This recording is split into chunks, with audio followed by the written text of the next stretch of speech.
Chers amis, bonsoir et Shavua Tov.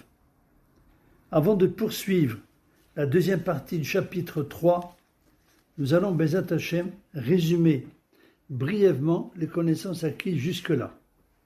Tout d'abord, il est clair que l'homme est venu sur terre pour engranger un maximum de bonnes actions, de mitzvot, pour pouvoir acquérir une place confortable dans le monde futur.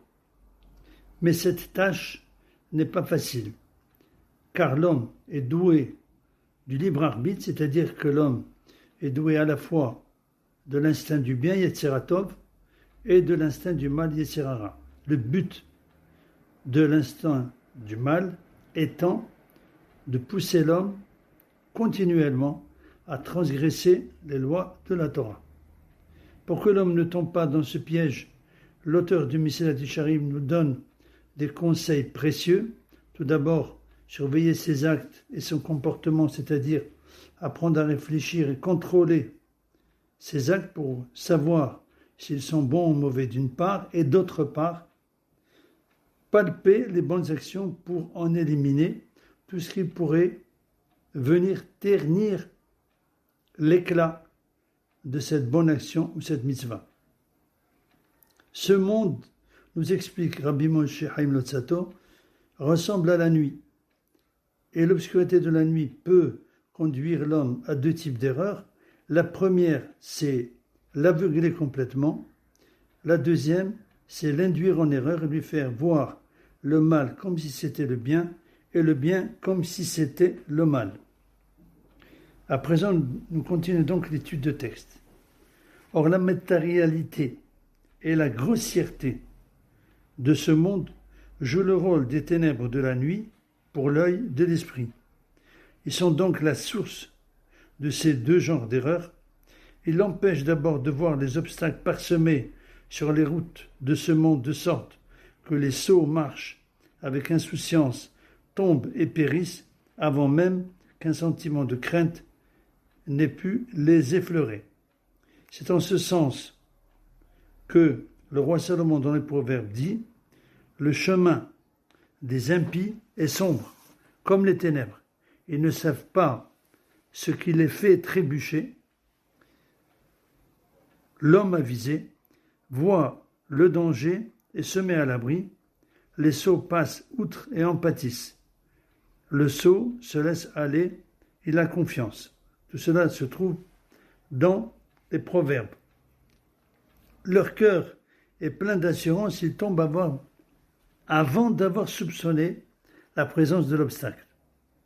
La deuxième erreur, elle est plus grave que la première. Pourquoi ? Parce qu'elle trompe leur sens jusqu'à leur faire voir le mal comme si c'était réellement le bien et le bien comme si c'était le mal.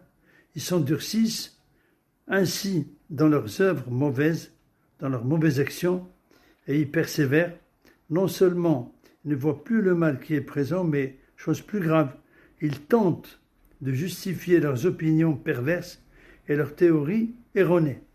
C'est cette erreur la plus grave de toutes qui les tient captifs, les mène à la fosse de perdition, ainsi qu'il est écrit dans le prophète Isaïe, « Le cœur de ce peuple est épais, ses oreilles sont sourdes, ses yeux sont aveugles. » Tout cela pourquoi ?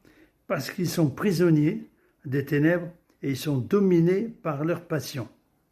Mais ceux qui se sont dégagés de ces passions contemplent la vérité sous son vrai jour et peuvent ainsi diriger les autres hommes vers elle. Alors là, l'auteur va nous donner une image très intéressante.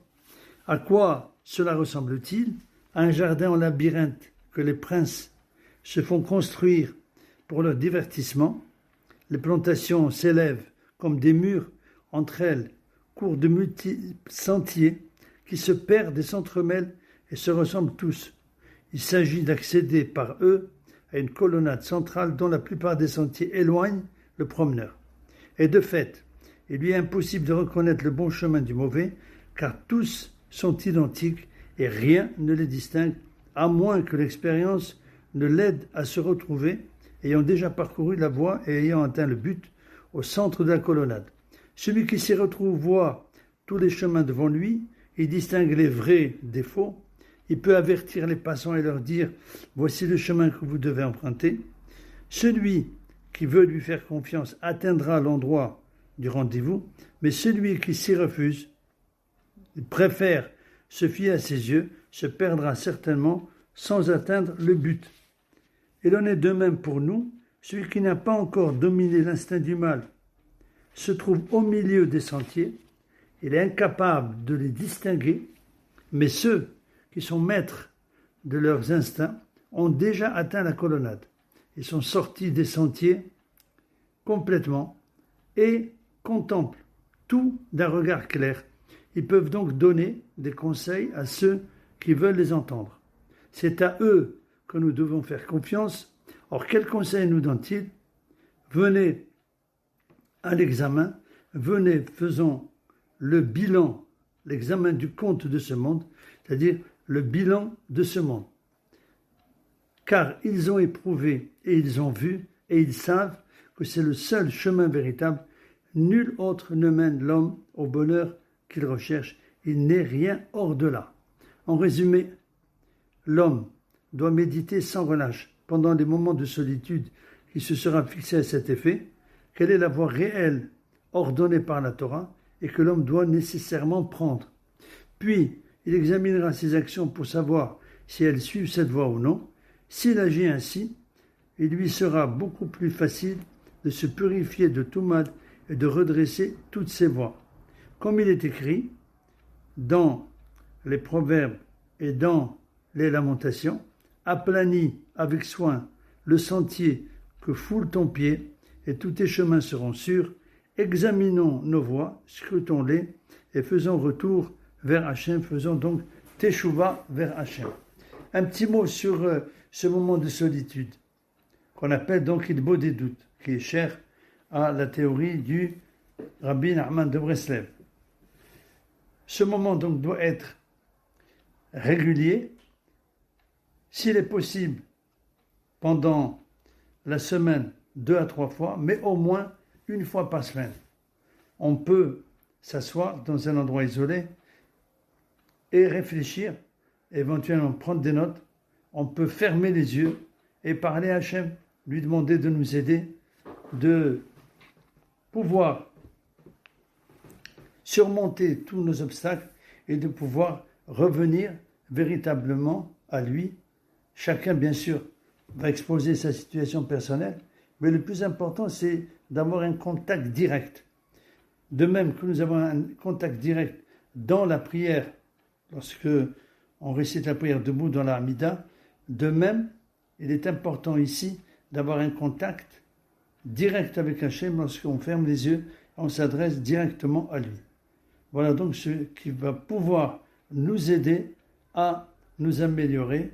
Et croyez-moi, ce ne sont pas que les débutants qui font ça, les grands de ce monde, y compris le Hafez Haïm, l'auteur donc du Mishnah Brura, qui était un grand de ce monde, qui a écrit de nombreux livres sur le Lashon Hara, lui aussi faisait chaque jour son examen de conscience, bien sûr pas du tout à notre niveau, mais à son niveau, il faisait aussi son examen de conscience.